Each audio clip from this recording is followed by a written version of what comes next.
A paz do Senhor. Finalmente vamos começar o nosso estudo sobre a Bíblia, né? Vou começar pelo livro de Gênesis, né? E todo mundo, mesmo que não seja cristão, mesmo que não tenha ido na igreja, mas todo mundo já ouviu alguma coisinha sobre Gênesis. Então esse livro, pelo menos no comecinho, é bem fácil de entender, é bem fácil de falar. Então, para que esse vídeo não fique muito longo e você consiga ficar aí me acompanhando, para que a gente possa aprender cada vez mais com o nosso Senhor, eu não vou fazer a leitura dos capítulos, né, completos, embora eles sejam pequenos, embora, né, desse para fazer, mas para que esse vídeo não fique muito longo, eu vou apenas pegar alguns trechos e falar mesmo mais sobre o aprendizado que eu tirei de cada capítulo.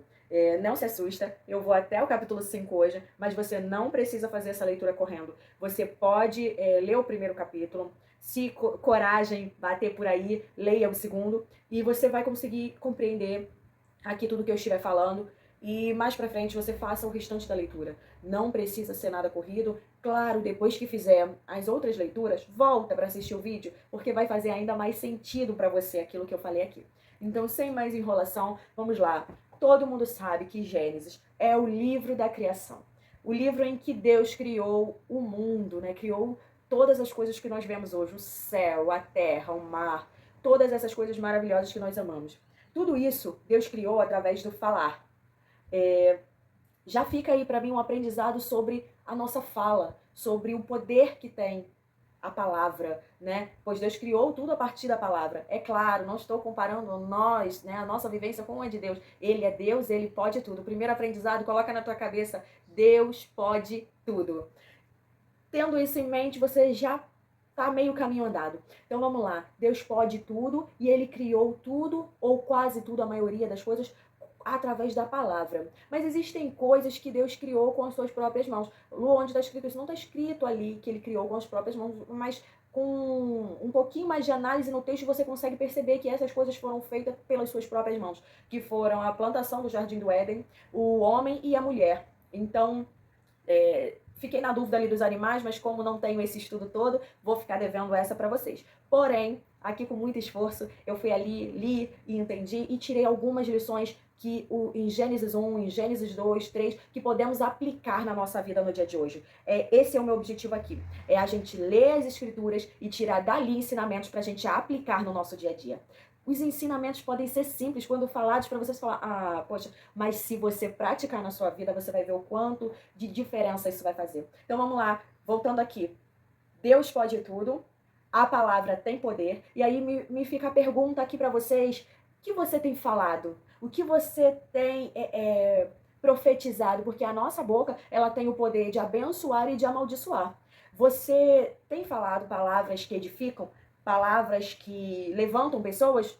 Ou você tem usado a sua boca para entristecer? Vamos pensar sobre isso. Vamos procurar sempre ocupar, né, os espaços vazios com coisas que edificam. Eu vou falar disso mais pra frente em outras situações, mas deixando claro aqui, o nosso falar ele precisa ser correto. Se nós falarmos, se nós decretarmos coisas, por exemplo, você tem algo para fazer e você já diz, eu não consigo, eu não vou conseguir fazer. Se você já está decretando, se você já está profetizando e assinando embaixo que você não vai conseguir fazer, obviamente você não conseguirá. Mas se você entregar nas mãos do Senhor e falar, em nome de Jesus, eu vou conseguir, e esse já é o primeiro passo, né? É colocar nas mãos deles os nossos projetos, os nossos sonhos, e ele cuida, né? Claro, se estiver de acordo com aquilo que ele tem preparado para nós. Se não for de acordo com a vontade do Senhor, não adianta, não prosperará. Mas aí vamos mais adiante, vamos passar ali da palavra, vamos passar para as mãos, o trabalho das mãos, o trabalho feito, que nos mostra o que? O cuidado de Deus, a importância que ele tem, que ele dá a nós, né? Ele criou o homem e a mulher à sua semelhança. E ao criar, né? O homem e a mulher e o jardim, ele dá tudo o que ele fez para os homens. Ele dá domínio sobre todas as coisas. E o homem ali vai dar os nomes dos animais, vai dar o nome de tudo, ele é soberano, né? Sobre as coisas ali. Deus deu esse poder aos homens. E aí você vai chegando mais à frente e vai vendo que Deus faz tudo imperfeito. Nada é por acaso. Tudo tem um objetivo. Quando ele criou a mulher, Adão já havia dado os nomes aos animais, a todos aos seres viventes, né? Mas não tinha alguém que ele olhasse e falasse, nossa, combina comigo. E Deus fez o quê? Criou a mulher. E Deus coloca ali que criou a mulher para que seja auxiliadora idônea. Lu, o que significa isso? Eu fui pesquisar, obviamente. E auxiliadora, que seja idônea, quer dizer que ela é a palavra auxiliadora significa assessora, companheira, cooperadora, né? E outras coisas. O que vem a ser idônea? Apta, capaz, competente, apropriado. Olha, Deus criou alguém apropriado para Adão. Criou uma companheira que fosse útil. Ela é apta para auxiliar ele, para dar um suporte, né, para ajudar. Então esse é o papel da mulher na vida do homem, né? É a gente ser ali um auxílio, ser suporte, ajuda. Teu marido tá tendo umas ideias que você não combina, não acompanha, né? Acha que não combina com o que Deus quer para vocês. Vá lá, fale com ele, fale com sabedoria. Peça ao Senhor sabedoria e vai lá instruí-lo. Não faça como Eva. Já vamos chegar no polêmico aí. Então aqui a gente aprende já algumas coisas com o Senhor. Nós aprendemos no capítulo 1 e no capítulo 2 que Deus é maravilhoso em tudo que Ele faz. E aqui a gente vê que Deus fez tudo em 6 dias e no 7º dia Ele descansou. No 7º dia Ele abençoou tudo aquilo que Ele fez e aproveitou, vamos qual é a palavra mesmo? Ele usufruiu daquilo que ele criou. Porque tudo que ele criou, conforme você for lendo, você vai vendo que e Deus viu que era bom. E tudo que era bom, então você tem que usufruir, né?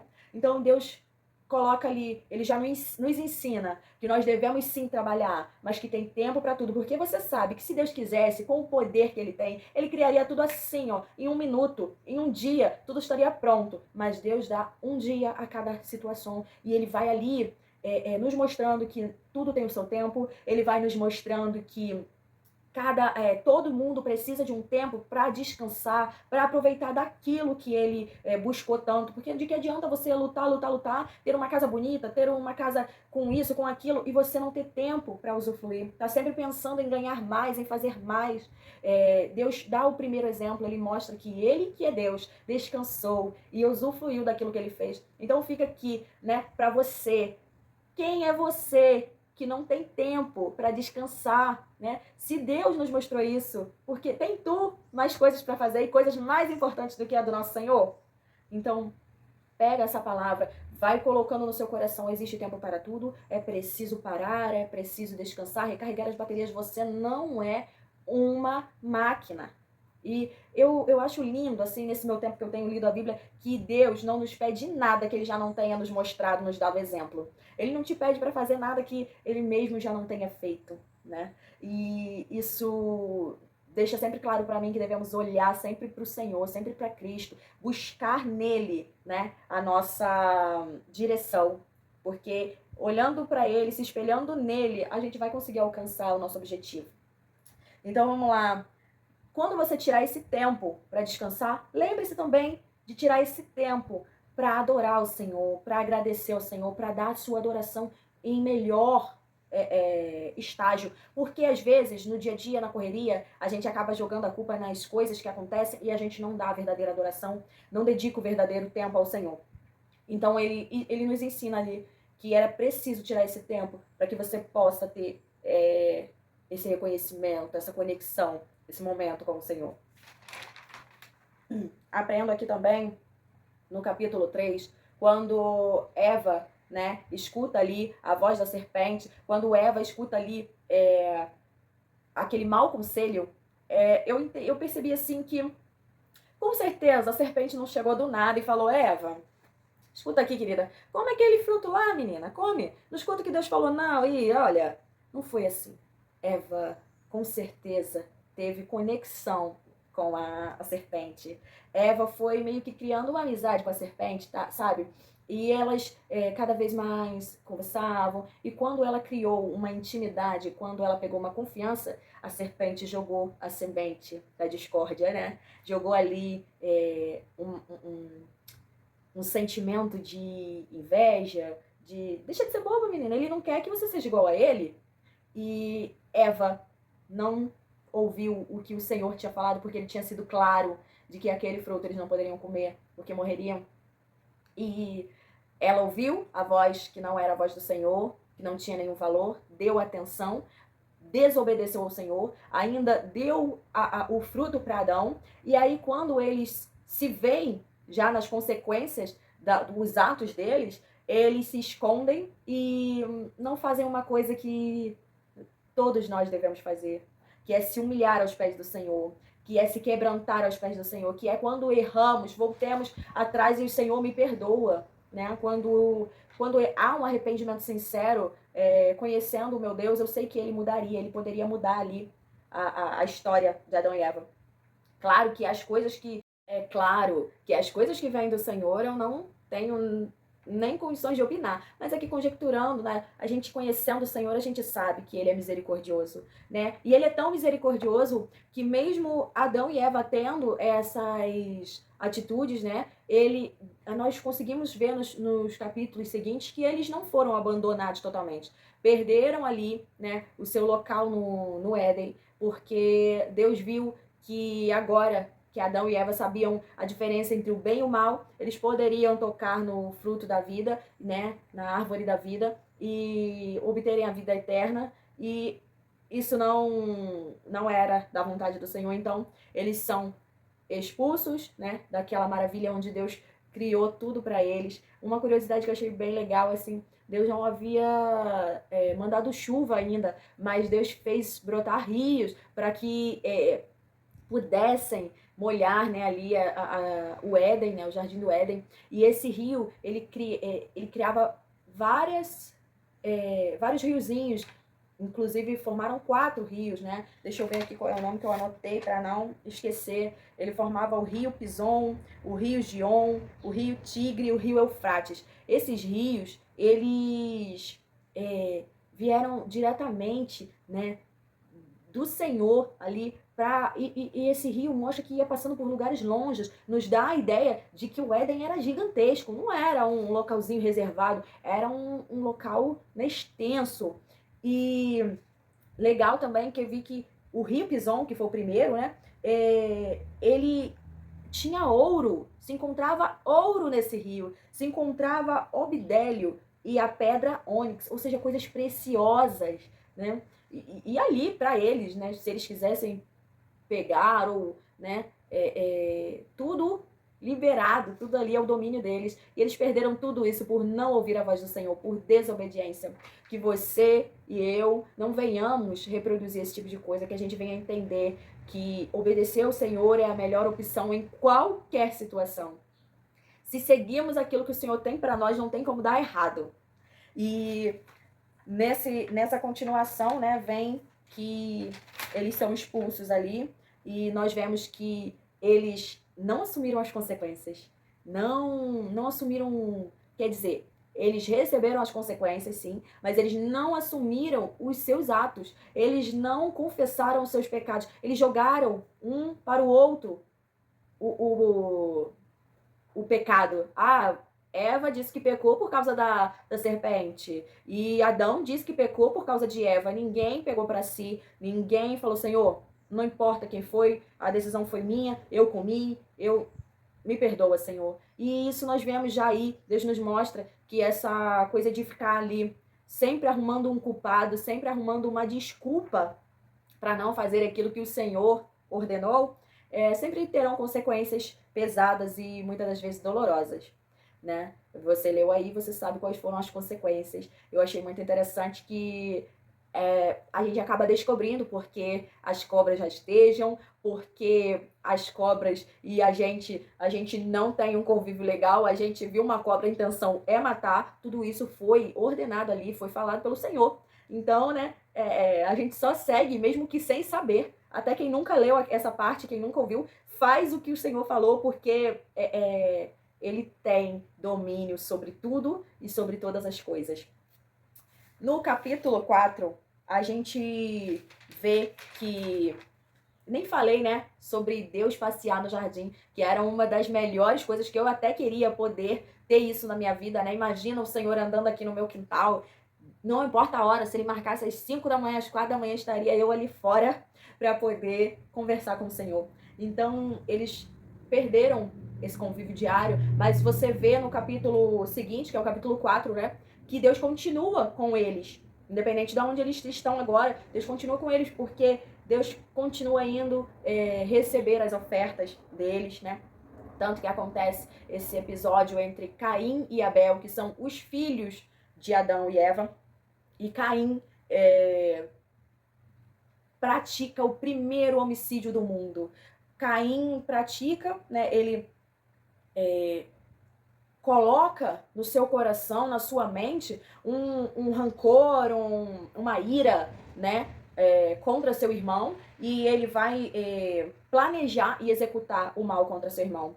Só que tudo acontece por causa de uma oferta ao Senhor, e que Abel fez a sua melhor oferta, e Caim, julgo eu, que também fez a sua melhor oferta. Porém, Deus aceita a oferta de Abel e não se agrada da oferta de Caim.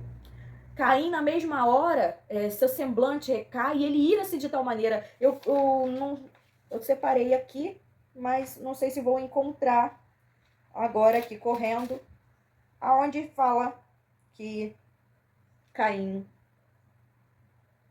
ao passo que de Caim e de sua oferta não se agradou. Irou-se, pois, sobremaneira Caim e descaiu-lhe o semblante. Na mesma hora, né, eu entendo aqui que eu, se estivesse no lugar de Caim, na mesma hora eu teria me perguntado, por que o Senhor aceitou a dele e não gostou da minha? Onde foi que eu errei?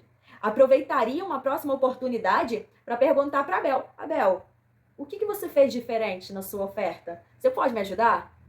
Mas Caim não pegou esse atalho, não foi por essa vertente. Caim irou-se já ali na presença de Deus, tanto que Deus alerta Caim sobre o que poderia acontecer. E Deus fala, se procederes bem, não é certo que serás aceito? Se todavia procederes mal, eis que o pecado jaz à porta, o seu desejo será contra ti, mas a ti cumpre dominá-lo. O que Deus quis dizer aqui para Caim? Olha, vejo, som do que coisas ruins estão querendo se apossar de você. Vejo que se você der abertura e cumprir o seu desejo, olha, era tão forte aquilo que Caim estava sentindo, ó, o seu desejo será contra ti, ou seja, o que você deseja fazer será um mal para você, vai te fazer mal. Então Deus alerta ali e diz o que Caim tem que fazer, tem que proceder bem, tem que, né, se empenhar, porque, como eu falei, ali fala que Deus não se agradou de Caim e nem da sua oferta. Ou seja, a gente entende que não é um episódio isolado, que Caim vinha tendo atitudes que desagradavam ao Senhor.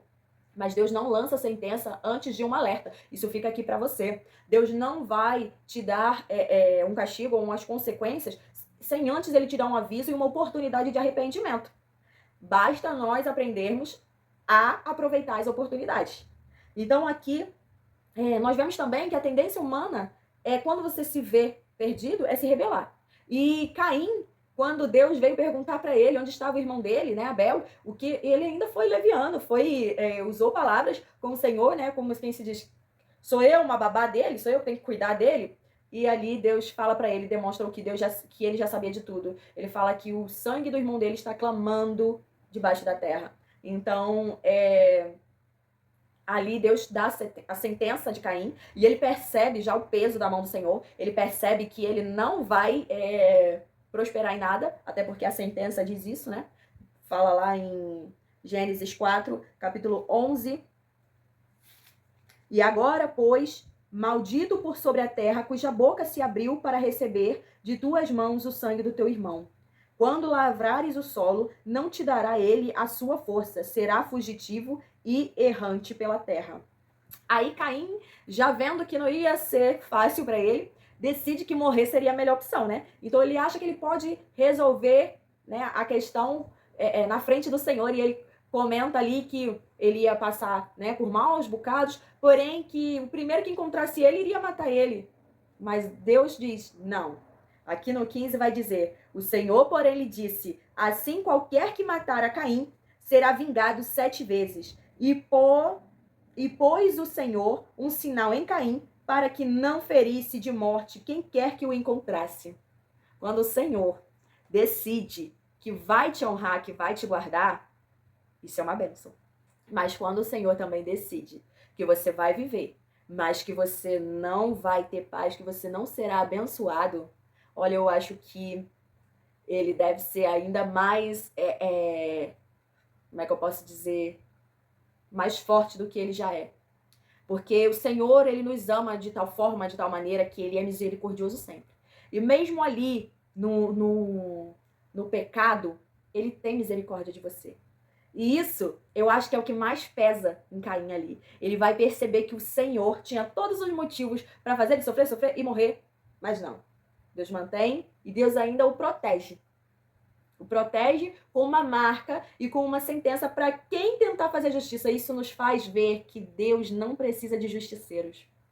Deus não precisa que nós façamos aquilo que ele faz. Ele mesmo faz a justiça. Aqui. Nós devemos vigiar para que a gente não pegue para nós a sentença do outro. Né? Às vezes a gente querendo fazer justiça com as nossas mãos, a gente está pegando o peso que era para o outro carregar. E às vezes pior, como você viu aqui que o Senhor falou, 7 vezes mais. Então, fica o alerta. Não faça justiça com as próprias mãos. Não queira ser mais do que o nosso Deus, como quem se diz. Se Deus não fez, eu vou fazer. Quando a gente escuta assim, a justiça vem de Deus, é porque Ele é justiça, Ele é amor, Ele é misericórdia, Ele é tudo. Ele não corrompe os princípios dele. Ele é o único que pode todas as coisas. E aí, a gente fala que se ele não nos deu autoridade para julgar, fiquemos em constante oração, esperando o agir dele. Esse capítulo vai mostrar que o que provém do mal, multiplica o mal. Ali, voltando um pouquinho lá na Eva e na serpente, você vê que Satanás usou a serpente porque ele já não tinha nada a perder. Mas Eva tinha tudo. Então vai ter gente na tua vida que não tem e não vai querer que você tenha. Então cuidado com o que você ouve. Cuidado com as setas que são lançadas sobre você. Às vezes alguém faz algo com você que você quer retribuir, você quer devolver. E o verdadeiro cristão não é assim que a gente age. Você vai ver durante todo o estudo da Bíblia que em todo momento é falado isso. Que o cristão, aquele que quer servir a Deus, tem que ser diferente. Temos que ser a diferença. Temos que ser aquilo que queremos que façam com a gente. E aí, chegando ao capítulo 5, para fechar. No capítulo 5 é falado sobre a descendência, né, de Adão. Mas voltando ali no capítulo 4, nasce uma esperança. Nasce o terceiro filho de Adão, Sete. Aquele que é como um fio de esperança na nossa vida. Porque Caim transmite a maldade dele aos seus descendentes. Mas Sete representa o início da linhagem escolhida por Deus para ter um relacionamento com o Senhor. Olha que maravilha. E aí no capítulo 5 vem falando sobre a descendência, né? E ali, nesse capítulo 5, fala sobre a descendência de Adão, aí mostra ali a descendência de Sete, aí que chega a Enoque e a Noé. Dois que são ali importantíssimos exemplos para a nossa vida cristã. Gente, Enoque, eu tenho, assim, um carinho especial por Enoque, sabe? Porque Enoque me despertou coisas muito boas para minha vida cristã. Porque, se você leu aí, você vai ver que Enoque, ele tinha uma vida com Deus de uma forma diferente do que você vai ver no restante da Bíblia. Enoque, ele andava com Deus. Existe um outro aí que andou com Deus, mas eu não me lembro agora quem é, então para não falar errado, prefiro não tocar no nome. Mas Enoque andou com Deus. Enoque não morreu como todos os outros personagens, né, da Bíblia. Moisés, olha, de onde tirou Moisés, gente? Vai segurando que vai ter muito. Enoque, ele andou com Deus. Enoque não morreu como todos os outros. Enoque teve sua vida tomada pelo Senhor. O versículo diz assim: Enoque andou com Deus e não apareceu mais, porquanto Deus o tomou. Andou Enoque com Deus 300 anos. Gente, aqui nesse capítulo da descendência, a gente vai ver o quanto o povo vivia. Noé viveu ali, para gerar os filhos dele, Noé viveu 500 anos. Então você já vê aí que Enoque aqui andou com Deus 300 anos. E tem mais uns anos aí sem andar com Deus aí. Mas o que eu quero dizer aqui para você? Como tem sido a sua relação com o Senhor? Ele tem acesso a todas as áreas da sua vida? Ele tem acesso a todos os lugares em que você vai? Ou você é seletivo? Na igreja, o Senhor está permitido. No trabalho, ninguém sabe que você é cristão. Na escola, ninguém nem imagina, porque as suas atitudes não convêm, não falam por si. Eu tenho refletido muito sobre a nossa atitude falar mais do que as nossas palavras, sabe? Mas é preciso muitas das vezes a gente colocar em palavras aquilo que a gente faz, aquilo que a gente é. Então, andar com Deus. Eu aprendi há poucos dias, eu passei muitos dias orando para que Deus me revelasse o que foi andar com Ele ali. E numa faxina, como eu já coloquei aí no vídeo, Deus me explicou que andar com Ele é colocar Ele em todas as áreas da tua vida. É você trazer Ele para perto o tempo todo. É você, não importa o que você está fazendo, lavando uma louça, fazendo uma comida, indo a Nova Iguaçu, indo a qualquer lugar, você chamar Deus para ir contigo, estar com Ele e fazer com que as pessoas à sua volta vejam o brilho de Cristo em você. Isso é andar com Deus. Então, Enoque, para mim, assim, Enoque é um exemplo a ser seguido. Enoque é... Eu gostaria muito de ser 10% do que Enoque viveu com Deus. Com certeza ele viveu coisas maravilhosas. E Deus é tão bom, é tão... não tenho nem palavras para definir esse nosso Deus, que Ele sempre abençoa. Deus vai abençoar até aquele que não merece. Aquele que não merece na nossa visão, sabe? Mas quando Ele pega alguém para abençoar, olha, Ele surpreende. Ele faz o inimaginável. Então, ficamos aqui. No próximo capítulo já vem entrando a história de Noé, que, como eu falei, é descendente ali de Sete e de Enoque, claro, né? Eu fiz uma anotação, acho que Enoque é tataravô de Noé.